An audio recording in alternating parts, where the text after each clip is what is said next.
Chapter 2.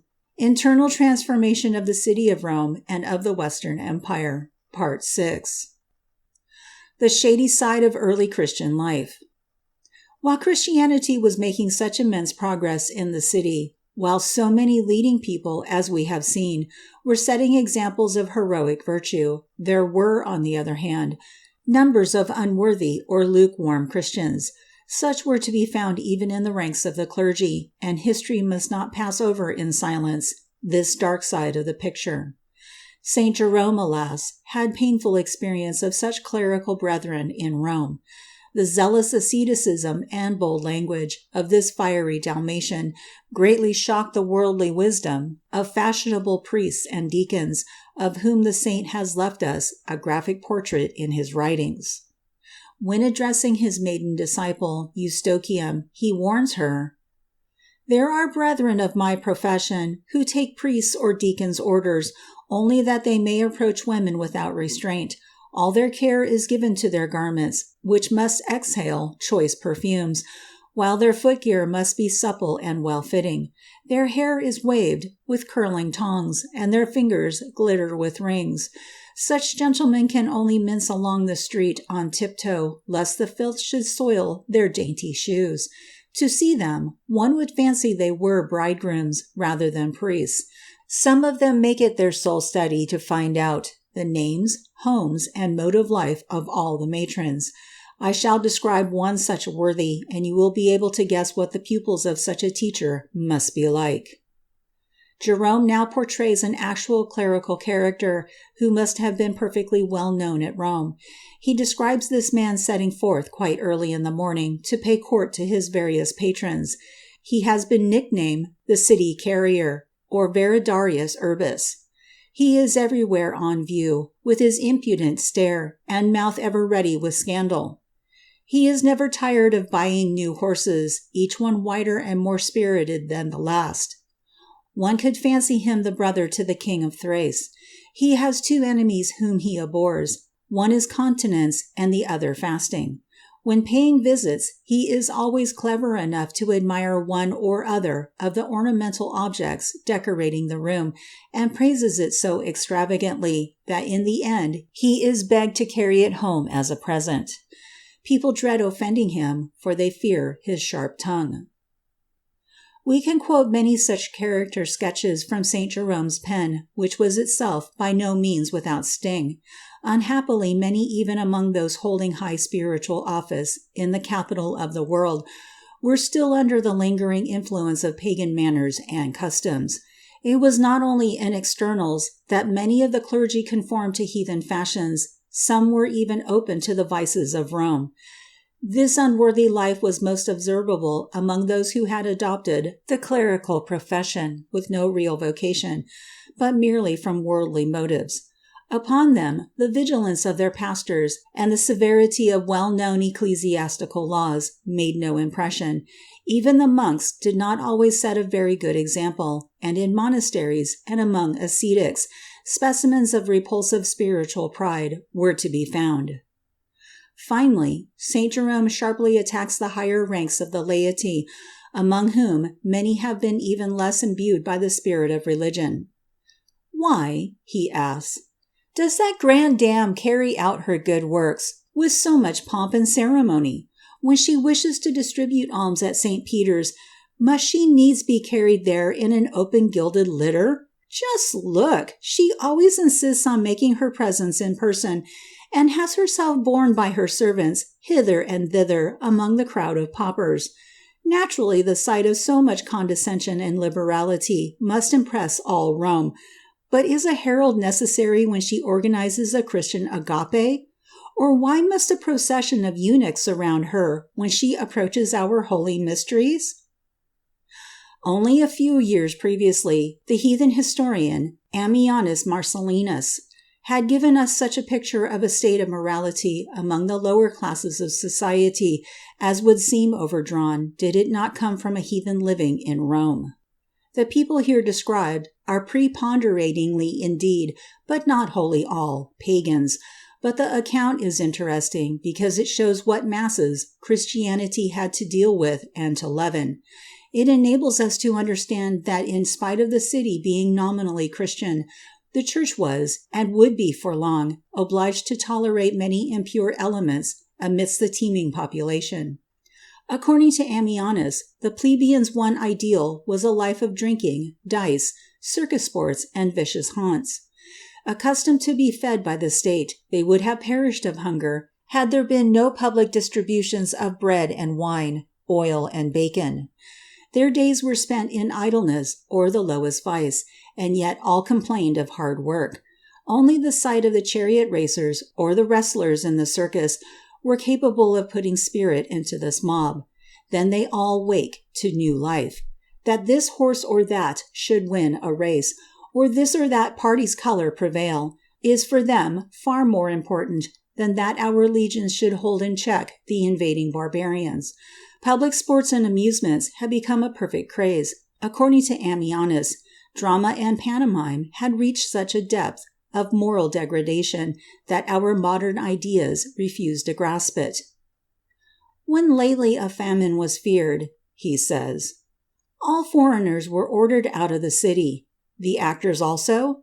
Not at all. It was necessary to retain the crowd of riotous comedians, and even those who only professed to be actors, in order to prevent a riot among the populace.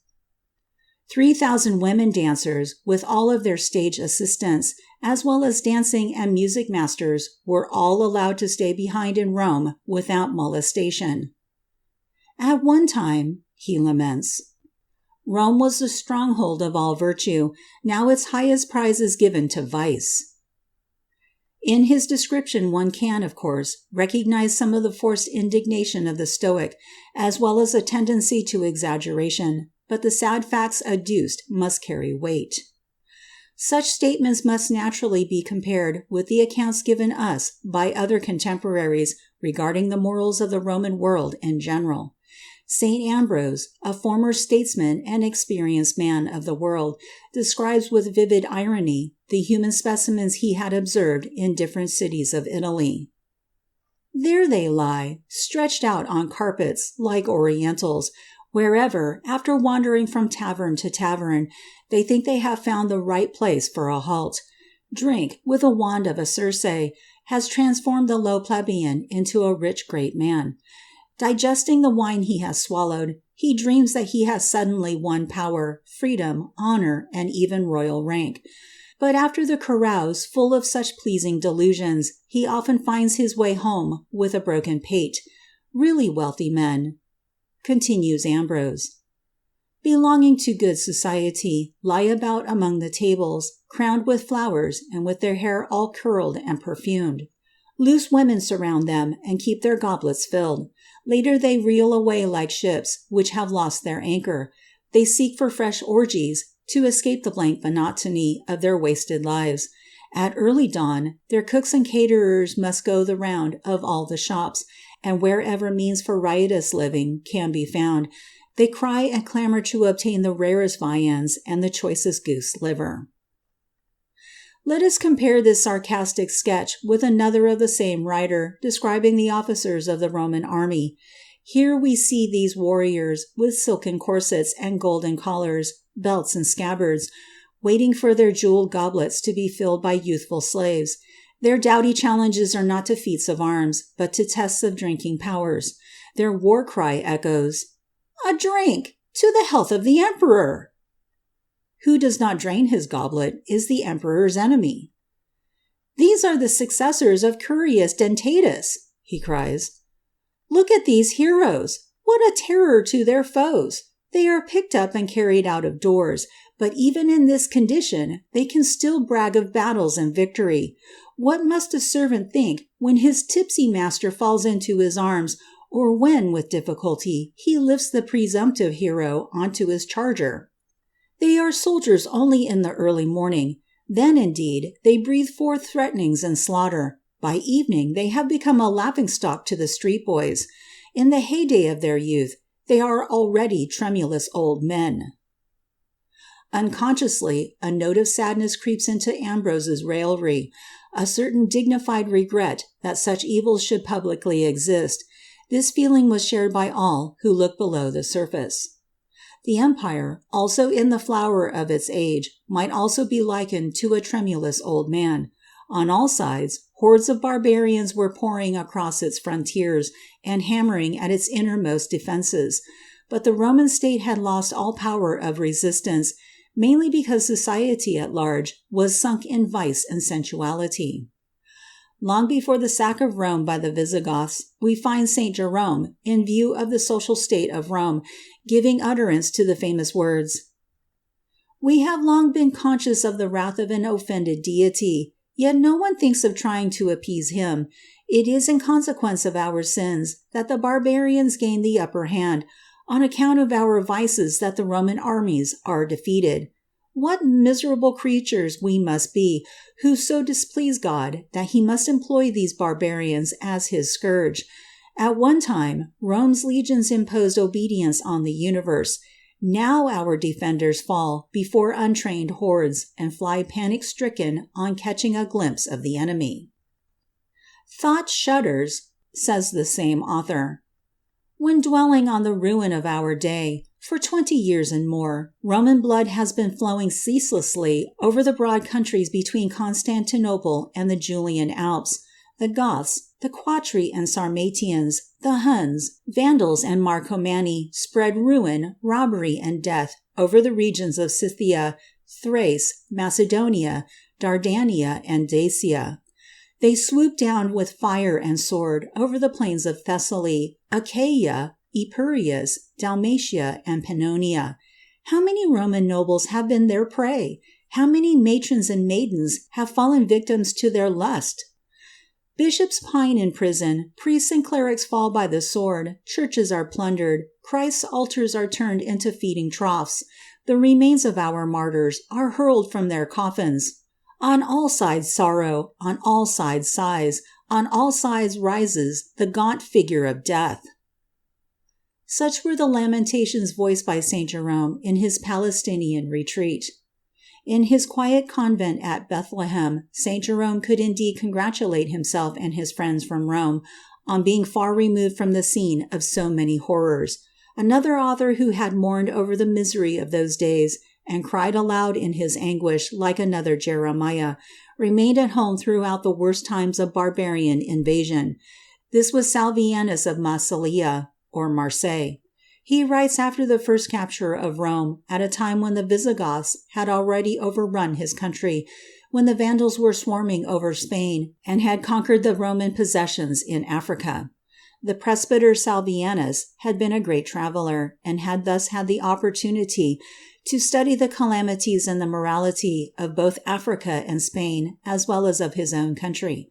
The pictures which he has given us of the situation throughout the world in his apologetic work, On God's Government, are therefore particularly valuable, even though the coloring due to his strong feeling must sometimes be charged with exaggeration. With fiery eloquence he denounces, as a legacy from pagan life, the immorality prevalent in so many Roman circles. "Where," he cries, "do we show any signs of reformation? Which province of the Roman Empire has become sober and serious in this our hour of need? I do not speak of avarice and cruelty, which are a part of the Roman character. I will not touch upon gluttony, the common sin of poor and rich, nor on the pride and display which characterize the great ones of this earth. I will also keep silence regarding the prevailing deceit, trickery, and perjury in business, though the Roman state, and its African provinces above all, are full of it." When at last he gives full vent to the current of his wrath, it is against the all-pervading immorality which seems fairly inundating the state with vulgarity and vice of the lowest description. Judged by his eyes, flagrant sensuality was at the root of all evil, and had sapped the strength of the whole Roman nation. Northern Africa particularly gave proof of such widespread disorder that the Vandal conquerors formed a favorable contrast to the former Roman rulers.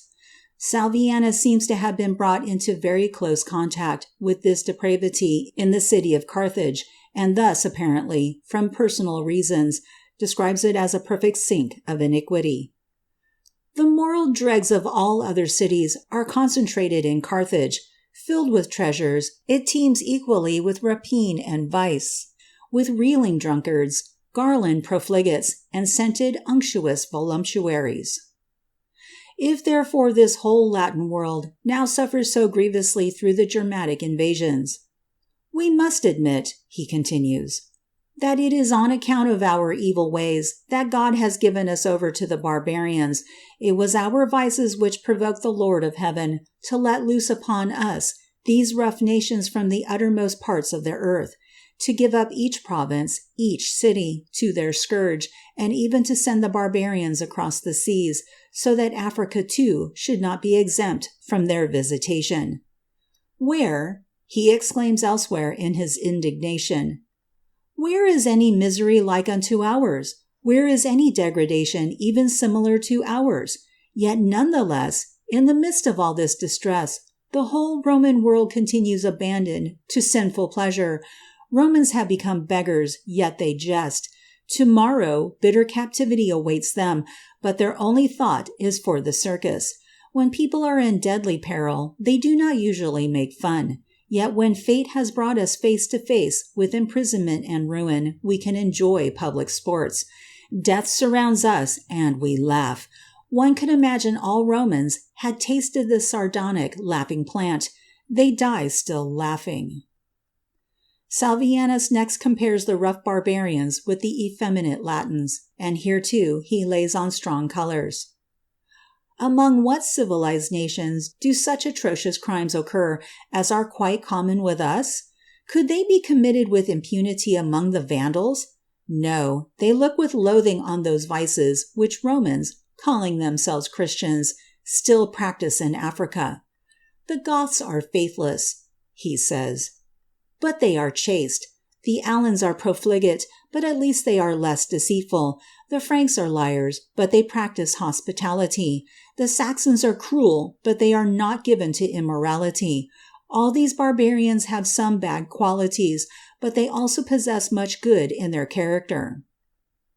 He often reverts in favorable terms to the purity of life among the Goths. He even mentions districts where the Goths have settled and intermarried with the earlier inhabitants, and a calmer kind of existence had ensued. The degraded Roman cities had often actually taken their cue from the pure lives and strict laws of the barbarians, with great moral improvement. In fact, Salvianus seems to have become strongly convinced that these new nations were destined to import fresh life-giving sap into the fast-decaying system of the Old World. His keen intuition told him that from the fusion of their mind and blood with the Latin race, a new order of things would be evolved, a Christian civilization. Such an idea might have furnished him with material for wide historical and philosophical disquisitions. He, however, reverts to his lamentation. Would that my warnings could re-echo throughout the world! Shame on you, ye Romans, for your misdeeds! Scarce can you point to any city which is free from moral taint, save such as have fallen into the power of the barbarians, and we, in our social slums, are amazed at our calamities. We wonder that enemies far superior to us in modesty and virtue should also vanquish us in war. We are astonished that our possessions fall into the hands of warriors who are revolted by our vices. Rest assured that it has not been our overwhelming army which made them our victors, nor was it want of defensive force or generalship which wrought our defeat. Let us not deceive ourselves. We have been wrecked by the corruption of our lives.